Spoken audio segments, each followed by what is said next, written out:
বিচার বিভাগ রাতের বেলা মোমবাতি জেলে গণতন্ত্রকে হত্যা করার জন্য কোনো পদক্ষেপ নেবেন না। এ জাতি প্রত্যাশা করে বিচার বিভাগ বাংলাদেশের মানুষের স্বপ্নের ভোটাধিকারকে কেড়ে নেওয়ার জন্য 13th অ্যামেন্ডমেন্টের মতো কোনো রায় প্রদান করবেন না। এটা আমাদের জাতির প্রত্যাশা।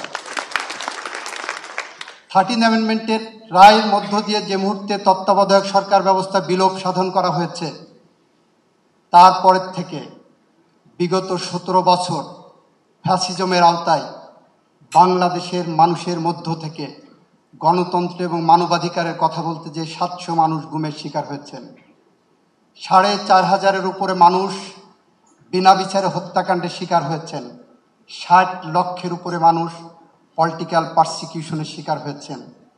আমরা এমন বিচার বিভাগ চাই না। আপনাদের কাছে আমাদের প্রত্যাশা, আপনারা ন্যায় বিচার করুন। আমরা আশার আলো শোনাতে চাই, আমাদের মাননীয় প্রধান উপদেষ্টার নেতৃত্বে যে সরকার গত 10 মাসে এদেশ শাসন করেছেন, এই 10 মাসে বাংলাদেশের মাটিতে not even a single case of enforced disappearance has been reported. আমরা একটিও গুমের শিকার হতে দেখি নাই। এই 10 মাসে ক্রস ফায়ার আমরা জিরো টলারেন্সের জায়গায় নিয়ে যাওয়ার চেষ্টা করেছি।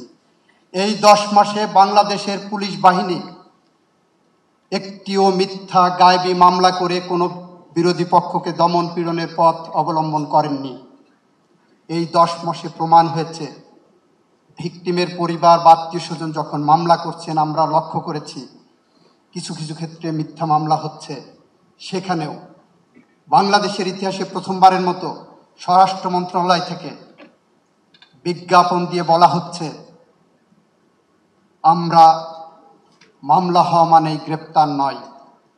এই 10 মাসে দেখবেন একটি মামলায় 100 জন আসামি হলেও যাচাই বাছাই করে 20 জনের বেশি মামলার আসামিকে গ্রেপ্তার করা হয়নি।